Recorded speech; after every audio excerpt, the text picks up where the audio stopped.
The show where there are no penalties, nothing is offside, and everything is fair game. This is The Gloves Are Off.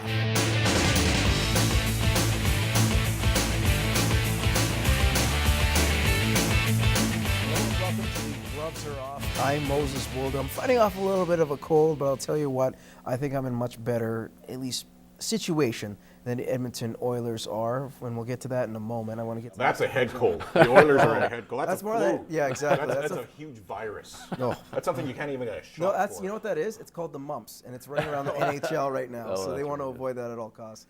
Greg Buchanan, my co-host, how are you? Not too bad, Moses. And I'm pleased to be joined by Scott Manners, of course, curler extraordinaire, represents Saskatchewan in the 2012 Brier, and potentially could be representing Alberta in a few years. I know you made the jump, and we're glad to have you on. Well, thanks for having me back on the show, Moses. Nice to be here with you again, Greg. Thanks, Scott. You bet. Perfect. All right, and we'll start the show off very quickly. As I just mentioned, the Edmonton Oilers, a lot of frustration from the fans, the media, you name it. So what does Craig MacTavish do on Friday? Calls a press conference. Hold on, guys. Something serious is going to happen here. Some major changes, a shakeup. No. All it was just Mr. MacTavish clearly saying we have a problem and we need to correct it. Blaming others, and indirectly blaming Kevin Lowe. More so, he probably blames Steve Tambellini. But trying to deflect blame off the players. You look at the whole situation and you look at that press conference, which lasted just under an hour. What do you take from it, and does Craig MacTavish look any better because of it?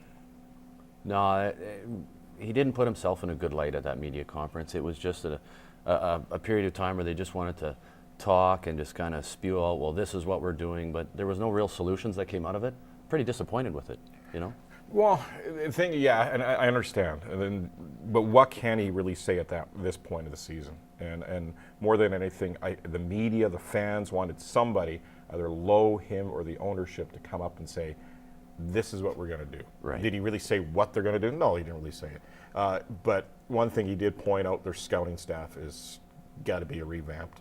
Did also point out that Bob Nicholson, a good hockey guy, he's not really doing any hockey decisions right now with the club. That will be changing as he evaluates all the positions. So Lowe, MacT, Dallas will all be under review and scrutiny of Bob Nicholson, which is good. Bob's a great hockey guy, and here's an opportunity for him to have his input. Okay, then does, I guess, Bob Nicholson in this case, or everyone under scrutiny, is that just lingo, or is there some validity to that comment? I don't know. You know, they're a long way off. You know, the Oilers, they're a long, long way off getting to where they need to get in that, you know, winning 2 games in a row would be a huge thing for them now. I don't know how they're going to get there. I just hope they're on the right path. I don't know. Yeah, I think right now with the Oilers, I don't think you make any deals. And that might, people say, well, you're going to be crazy. Okay, so you make deals to be 25th? Like, really? You might as well stay packed, make your changes during the offseason, get your high draft pick again, and go forward. But during the offseason, I don't think anybody's safe. Okay, well, we're going to keep that topic with Edmonton, and I guess you guys beautifully segued into that. What is next? You have a bunch of guys who are going to bring you probably low draft picks, if that's what you're trying to grab, or average players at best. You're not going to get anything superstar quality unless, of course, you tank it this year and go for a guy like Connor McDavid, which seems to be their front runners for. So what do you do as the front office now? Are there pieces, Scott, in place for the Oilers to say, you know what, we could get some kind of quality out of it via trade or something? Yeah, I think they're better off to just stay almost the way they are. I think they're almost better off to try and get McDavid. You know, who are they going to trade? Eberle? You know, really, they could. Eberle seems to be a guy that's the most popular in terms of high talent out there. He's got a lot of upside. He's very young. And I think is a guy who could do well. And it's not bad, and considering he's only making $6 million per year, that's considered bad in terms of salary cap restrictions. But you go to the table, and you go to the table with other general managers in the NHL, and you have Jordan Eberle. And you're sitting there saying, I want to deal with him. The other NHL GMs know, Edmonton sucks right now. Edmonton's getting pressure to do something. Guess what? I can get Eberle for a song because they have to do something, right? So for them, the best bet is to wait until the offseason, because then maybe his commodity will go up just a bit, his price will go up just a bit, because right now, nobody's going to give him anything because they know Edmonton has nothing but to give up. They have nothing in return, if you understand that.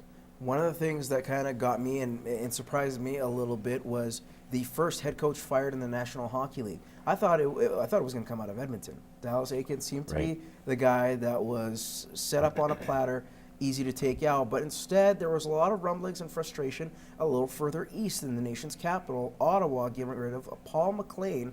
And it was very interesting to hear Brian Murray's comments about Paul MacLean, and the reason why he got rid of him was his ability to adapt to players. Now, it seems like there's been a lot of frustration between MacLean, the players, and the GM.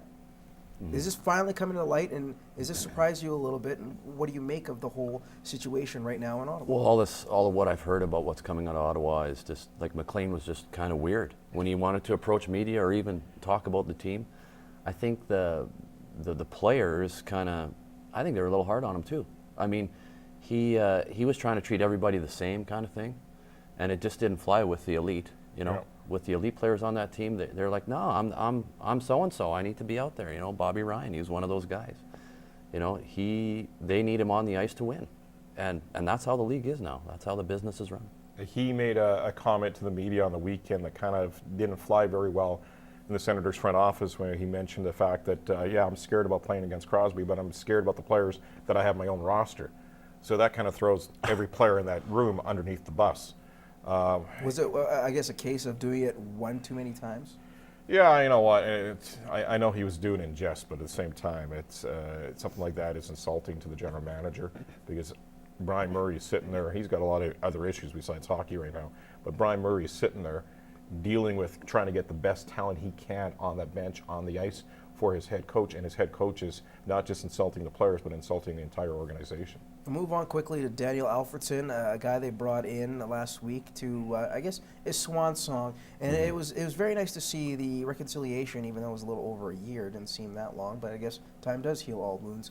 After leaving to Detroit between ALFREDSSON, the Ottawa Senators, Eugene Melnyk, that sort of thing. So you look at ALFREDSSON, he retired as senator. That's what a lot of people wanted.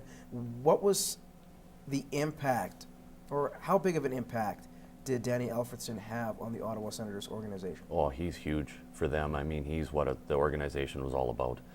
He's a classy player. He wore the captain, and rightfully so. He was there for a number of years, you know, and just a solid player for them. You know, he should have retired as senator, in my opinion, for sure. Yeah, talking to Wade Redden many times, and Wade always used to say that Elfie was one of those leaders that was both on and off the ice. He brought the guys together off the ice for meetings and did a lot of team bonding, and he was just a great leader both on and off the ice. And yeah, there's so many stories out there that why do these guys, I don't know exactly what happened behind closed doors between him and the Senators, but he should have stayed a senator, should have retired a senator, just like another guy that's now playing in St. Louis should have stayed a New Jersey Devil, but whatever.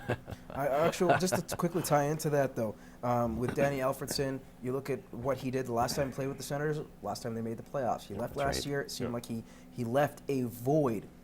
Can the Ottawa Senators come from that, or is this going to be one of those processes that they really miss a guy like ALFREDSSON in that type of leadership? Well, I think a lot of teams miss a guy like Alfie because a lot of teams are looking for a guy that can take that room and be a leader in that room, and a lot of teams don't have that, and that's the difference between teams that win Stanley Cups and teams that don't.